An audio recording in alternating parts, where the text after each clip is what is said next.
What's up, y'all? Well, it's Monday, so of course, I'm at the desk about to get this day started. But I have a couple of followers that, well, not followers, that I follow on Instagram, but most of them are like very inspirational and stuff. So they always post some stuff that it be so deep. Some stuff I don't post because it's just like I just take it just for me, and some of it I just think it be too. Oh, excuse me. Some of it I just think be too raw for some of y'all. Like it just they be kicking some real live stuff. So I said, you know what? I want to make a video on some of the ones like I saw today. I can't talk about all the ones because for me to sit down and just pinpoint which one will be so dope, we will be here forever. All right, so the ones I saw this morning that I liked, that stood out to me was you shouldn't try to stop everything from happening. We try to get in our own way. Hold on. Oh, excuse me. Sorry. Sometimes we try to avoid things happening because we don't want to be hurt. We don't want to feel no kind of way. We don't want to learn the truth. We don't want to be left out in the cold and all this other stuff. But this quote starts off by saying you shouldn't try to stop everything from happening. Sometimes you're supposed to feel awkward. Sometimes you're supposed to be vulnerable in front of people. I know, gulp. Sometimes it's necessary because it's all part of you getting to the next part of yourself, which is so dope. Because I'm at a stage in my life where I'm growing, I'm getting older, I'm thinking differently, I'm feeling differently. So I'm prepared, and I can understand that things set me up in life to prepare me to be mentally good, mentally stable, and emotionally stable for this next chapter in my life because I need to be. You know what I mean? So let's stop trying to avoid anything from happening. Let things happen. If you're gonna find out that if your job is about to be over in a few months or what have you, and you're trying to maybe come in every day, or you're trying to push yourself harder so maybe they can just set you up for something else, just let things happen, because you never know, there could be another great job right around the corner that needs you to be available March 3rd, and this position ends March, February. You know what I'm saying? The month before. So things will just fall into place. So try not to stop everything from happening. I've been learning that the past 2 or 3 years. Like, just let things happen. Stop stressing over. Stop worrying about it, because it's really out of your control. You know what I mean? It's like you seeing a mountain and you trying to push it. You're not going to sit there and push it. You're not even going to attempt to. You understand what I'm saying? Not because it's a mountain. It's just because it doesn't make any sense. You're a person that's a mountain. You can't push it. You know what I'm saying? So life is just like that. It's very simple. It is what it is. Let it happen, and things will work its way out. Like I said, sometimes you're supposed to feel awkward. Now I gulped no, I didn't gulp at that one. Sometimes you're supposed to feel awkward. Awkward means it gets your attention. You can sit down. You can figure out what's going on and make the right move. So sometimes when you feel awkward, or you get some type of feeling, it's to get your attention. Sometimes you're supposed to be vulnerable in front of people. This is the one I gulped at, and this is the one that made my stomach like go brrr. I'm still working on that. I'm still working on being vulnerable, because it's funny. I had to think about this and think about why I don't like to feel vulnerable in front of people. I just don't like to open up a show. I just think people take advantage and they don't respect your that part of you for some reason. I can't think of the word. And it's the reason why I say a lot, because like I think in pictures and it's hard to like express it in words. But anyway, that vulnerable thing, my girlfriend got on me like crazy maybe a year or two ago. And she said the reason why, we basically, I'm gonna just be honest, the reason why you don't have a serious relationship, or you're not married. Well, basically, you're not married now. Is because you don't show your vulnerable side. And I had a guy like tell me that like maybe a couple of months before that. Like, Marty, you gotta be. Men don't like a woman that's be so cool and hard and chill all the time. Sometimes we want something soft to go to or whatever. So I'm like, huh? Like, what do you mean? He's like your girly and everything, but we want to hear. Oh, okay, Pippin. That's the type of stuff that they want. And I'm making fun of it, but it's the truth, and I can understand. So I was like, oh man. And one of the exercises, and she's also like a motivational speaker and a child's advocate, and she's doing a women's summit. And one of the exercises she was talking about was like how we never really dealt with childhood trauma. And childhood trauma can just stem from anything happening that just kind of like made you like, wow, you know what I mean? And I thought back, I said, well, it was a couple of different things that I can remember the youngest, but one of them that stuck out the most to me is when I got jumped in the 3rd grade and I was 8 years old. And I felt so helpless, like I was so scared. I didn't know, if they was gonna, like what was gonna be done. I had been slapped in my face and my glasses was slapped off and they were broken and I got pushed and they like took turns and, I finally got away and ran into the building. I'm running to, in and I'm talking to the teacher and I'm like, crying like, oh my God, they were hitting me. She's looking like, look, it's the end of the day, putting on her coat, you're overreacting, calm down, and get ready to go home. So then I got shut down by a superior who I thought was going to save me. So that shut me down. So I ran, was going home, and I think my mother just so happened to either got off early, because sometimes she would just like, watch me and just kind of peek, what I'm saying, what's going on. Like, I'm finding this stuff out now.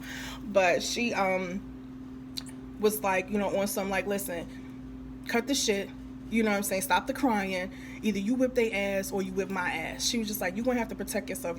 She's like, you may not beat everybody. You may get your ass whipped again. She was like, but if you fighting back is you standing up for yourself so that they don't keep making it their business come you to whip your ass. You understand what I'm saying? So she would break stuff down to me at a young age. So I was taught, you gotta be strong. You gotta hold your own. You gotta have no fear. And my mom still to this day, like, I'm gonna do like a whole nother video just about her. I just gotta really get it together. Like, she has no fear. Anybody that knows my mother knows, like, she's gonna say what she want to say, she's gonna do what she want to do, and not no disrespectful cockiness type thing. That's just how she is. Like, listen, you bleed like I bleed, which is another one of her quotes. Like, I mean, what? So that vulnerable side, like, it always kind of brings me back to when I was vulnerable, when I was nice, and I was trying to be friends with people and stuff like that. Like, they really played me out or like attacked me or something like that. So a lot of different points and times in my life that has happened where I really trusted someone or really believed in someone, or that person is supposed to have my back or my best interest at heart, and they didn't. So me being vulnerable is that to me, you know what I mean? So to me, being vulnerable is like a sign of weakness. So I had to look at this quote and I'm like, damn, just when I thought I was burning enough incense. You know what I mean? But I said, all right, I'm going to start being more vulnerable. I'm going to start opening up more, because at the end of the day, what's the worst that can happen? You know what I'm saying? You're able to be you freely. You're able not to expect anything from anybody. You're able just to be humble, of love, of good cheer, and it feels good. So I said, okay, I'm gonna work on that. Work on that. Y'all sisters advise me to work on that, because I need to work on that. But it's necessary, because it's all part of you getting to the next part of yourself. And I'm all about growth. Like, I'm not trying to still be doing 2,000 things in 2018, and that's going on. Okay, the next one is, this one was dope too. It says, getting your shit together requires a level of honesty you can't even imagine. So that means when you talk about, listen, I'm gonna get my shit together, that means you gotta be honest with yourself. You gotta say, listen, I'm drinking too much, I'm getting high too much, I'm not doing any of my goals, I'm not even doing anything I like to do, even on the side. This lady came to me at work today, this older lady, her name is Miss Witt. She's like, why are you here? So I was like, no, today's my day to be in, because we work from home some days. She was like, no, why are you doing this job? She was just like, your hair is beautiful. She's like, she was asking me about it. So she's like, oh, you did it yourself? So I said, yeah. She's like, and you come in with different hairstyles, different looks. And she's just like, you just have a knack for that. Like, why don't you try to maybe think about getting into that? I was like, I did. I used to do hair, or whatever, or stuff to make a little extra money in college. But it was just something to do like on side, not something that I wanted to do for like my livelihood. You know what I mean? Because it's just like certain days I don't want to be bothered. And I know a lot of beauticians who really, they love the art of doing hair and creating, beautiful looks, but just to do it all the time and be up under somebody and hours and standing, sometimes it's just like not something I really want to do. So anyway, right. So getting your shit together requires a level of honesty like you can't even imagine. So you have to be honest with yourself. And that's one of the hardest things I notice a lot of people have trouble doing. Ain't nothing easy about realizing, this is the same quote, ain't nothing easy about realizing you're the one that has been holding you back the whole time. Right, so could you imagine like every opportunity you missed in life was because of you? Could you imagine like if everything was to stop right now, like you just used to go up to heaven or wherever, and you have this book and they go through your life like, yo, you missed this opportunity here because you know what I mean, you ain't go left at over here, and you definitely missed this opportunity here because you still wanted to, do XYZ, and you're sitting there like, damn, I could have been a millionaire, I could have been happily married, I could have had 15 businesses, you could have had all of this stuff. And I think that, who can you blame when you gotta blame yourself? Like, that shit definitely has to be hard. It definitely is nothing easy about realizing that you the one that has been holding you back this whole time, because you just content with just being where you are. That's this one. It was so deep to me. And then it says that your lack of discipline is the answer to some of those why not me questions you ask. Discipline.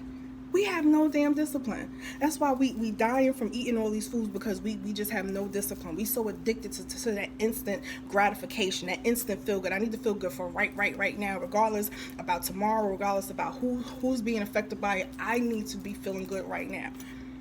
Instead of saying, no, I need something of substance. I need something that's going to fill this hunger. You're hungry all the time. And oh my God, I've been starting writing quotes in my book. I started writing again, and one of the things I started out was like, I just think of things and then I elaborate off of it. And one of it was like, I'm hungry. And it's not a hungry of like, just something to eat. Like, I need something to fulfill my soul and my stomach. I need something that's going to, after I eat it, I'm going to feel good about it. I'm going to have clear thoughts about it. It's just going to be a whole thing. But it's like a metaphor for like, I'm missing something in my life and I keep acquiring things, but I'm still not feeling fulfilled. I'm still hungry out here in these streets. So that lack of discipline is the answer to some of those why not me questions. You know what I mean? And we just really have to start having discipline about things.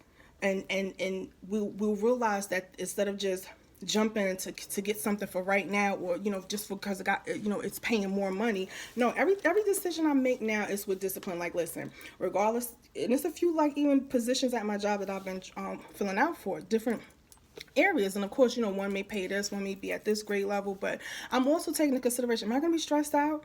Am I going to be aggravated? If those things are included, I'd rather take the one that's paying a little bit less, but I'm cool. That's a whole nother video. That could just get so deep. This video is getting long.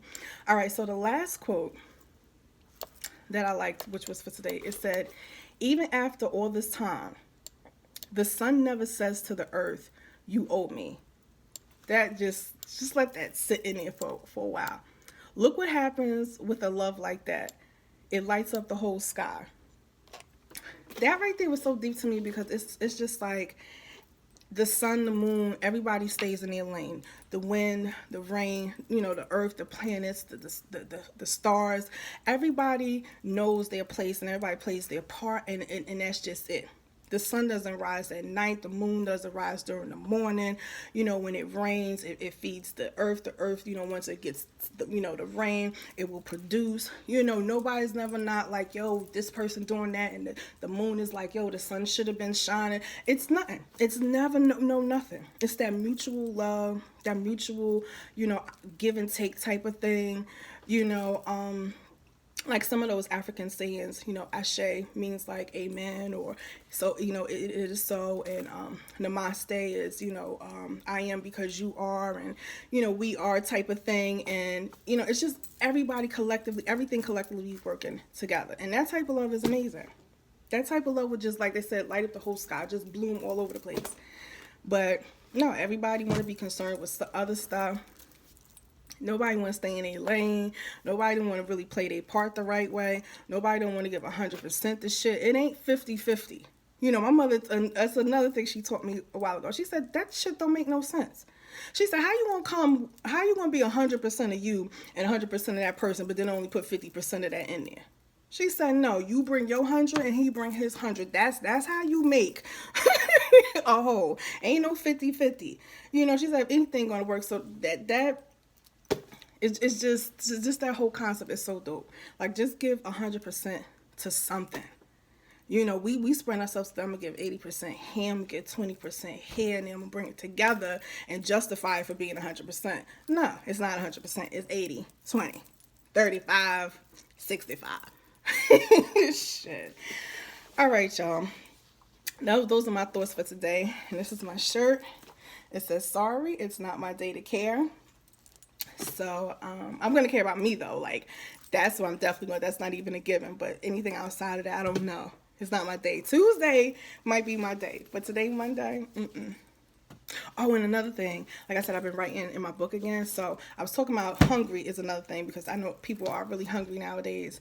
And another thing is, I was thinking about love. What if you really don't know what you're looking for or how it feels? So how do you know what to look for? Think about that. Think about that. Because me growing up, my mom and my dad, like I never seen them hug, kiss, and was like affectionate and stuff you see on TV, like, oh hey babe, how was work, this and that. No, she knew to cook, to clean, he knew to pay the bills, he knew to make spoil her, give her whatever she needed, spoil me, give me whatever I needed. But it was just very like that. It wasn't like, kumbaya, my lord. Like it wasn't like that. And not knocking it because I had a great childhood, but I just never seen them, and growing up, even now, like I still see a lot of dysfunctional relationships. Like I don't really know what it is supposed to look like or what it's supposed to be. So I'm still learning that too, and it's crazy because it's like I'm almost 40 years old, and it's like I should have learned that a while. Like now I gotta put some more time in. It's just like you keep going to school, you getting degrees, but there's more shit you still gotta learn. It's crazy, but it's fun. So, all right, y'all. Over and out. Let's get this day started. Think about what I said and just do your part. Just take one day at a time. That's it. Over and out.